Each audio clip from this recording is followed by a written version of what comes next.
بسم اللہ الرحمن الرحیم۔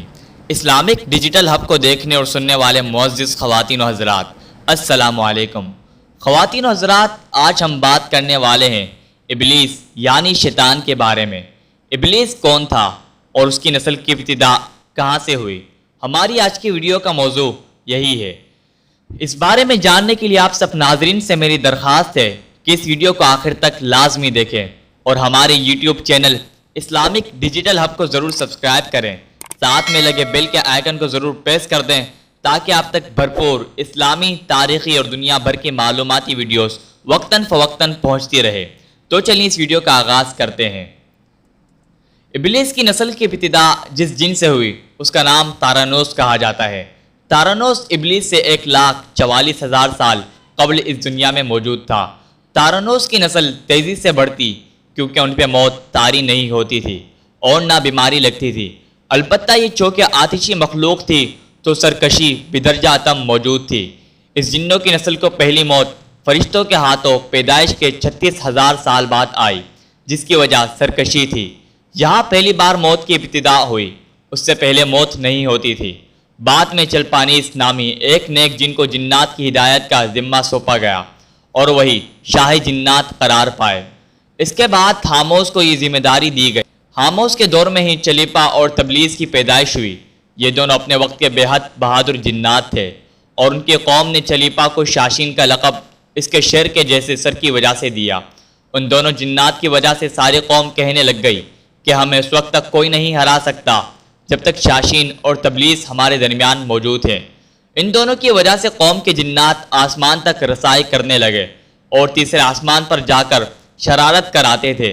ایسے میں حکم الہی سے فرشتوں نے ان پر حملہ کیا اور عبرتناک شکست دی۔ اسی دوران جب اسرائیل علیہ السلام کو ابلیس نے دیکھا تو سجدے میں گر گیا۔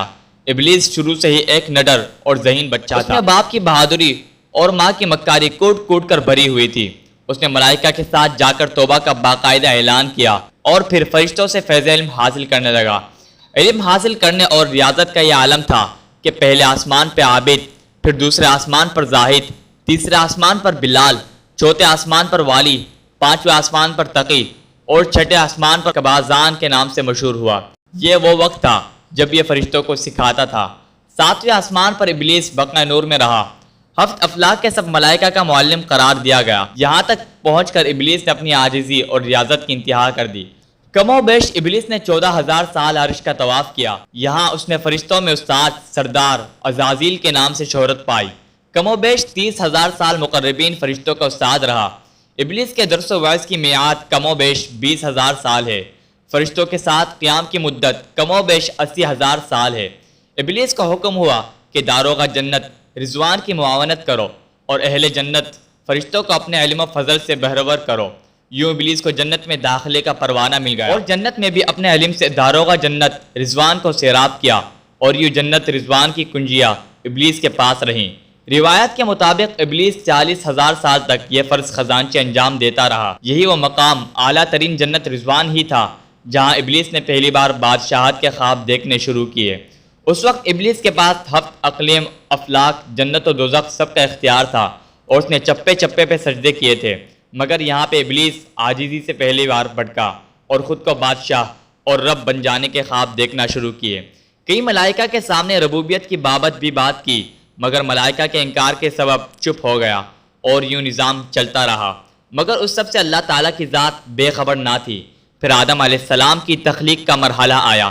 جیسے قرآن مجید میں واقعات بیان ہوئے، ابلیس آدم علیہ السلام کو جزو جزو مرحلہ وار مختلف اقسام کی مٹی سے تخلیق ہوتا دیکھتا رہا اور چپ رہا، مگر جیسے ہی اسے یہ معلوم ہوا کہ آدم علیہ السلام اللہ تعالیٰ کا نائب ہے تو اس نے واویلا کیا، عبادت اور اطاعت کا واسطہ دیا، پھر طنز کیا کہ مجھ جتنی عبادت کس نے کی ہے، اور آدم علیہ السلام کو سجدہ کرنے سے انکاری ہوا۔ تب اللہ تعالیٰ نے کہا، نکل جا شیطان مردود۔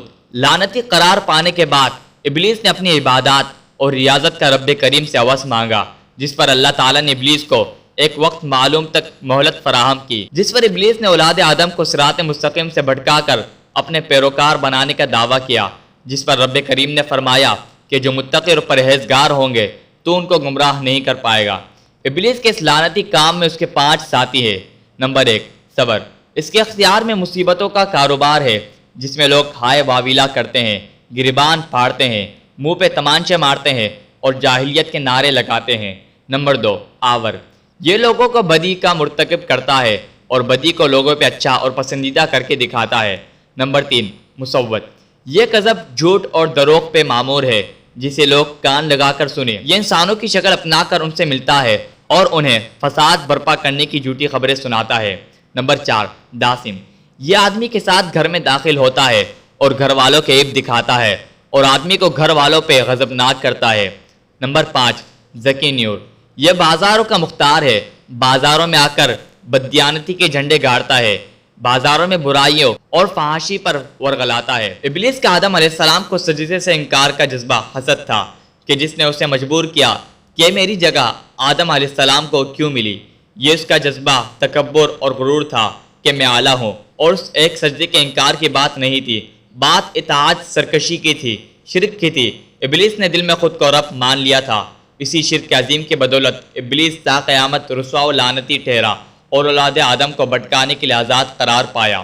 حاصل نتیجہ یہ ٹھہرا کہ رب کریم کو انسان کی عبادات، عاجزی، علم و دانش سے کچھ غرض نہیں ہے۔ رب کریم صرف دیکھتا ہے کہ دل میں اطاعت و فرمانبرداری کتنی ہے۔ اسی بنیاد پہ تقوی اور پرہیزگاری کے درجے قرار پاتے ہیں۔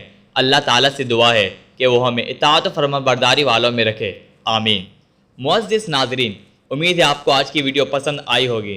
اگر آپ کو یہ ویڈیو پسند آئی تو اس ویڈیو کو لائک ضرور کریں اور ہماری حوصلہ افزائی کے لیے ہمارے YouTube channel Islamic digital hub کو بھی ضرور سبسکرائب کریں تاکہ آپ تک مستقبل میں بھی تاریخی اور دنیا بھر کی معلوماتی ویڈیوز کے نوٹیفیکیشنز پہنچ سکیں۔ اجازت دیجیے، ہمیں ملتے ہیں اگلی ویڈیو میں۔ اللہ ہم سب کا حامی و ناصر ہو۔